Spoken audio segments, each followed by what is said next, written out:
Leon Kroll was an influential American painter and lithographer known for his masterful depiction of the human form, landscapes, and urban scenes.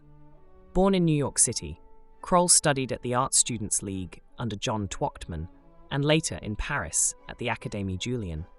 His work is characterized by a blend of realism and impressionism, often highlighting the beauty and complexity of everyday life.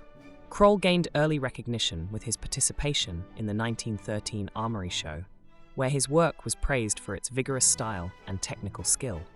Throughout his career, he received numerous accolades, including the Logan Medal of the Arts.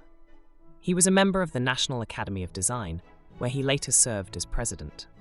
Kroll's work spans a wide range of subjects, from lush nudes and intimate family scenes to grand murals, such as those commissioned for the Department of Justice in Washington, D.C.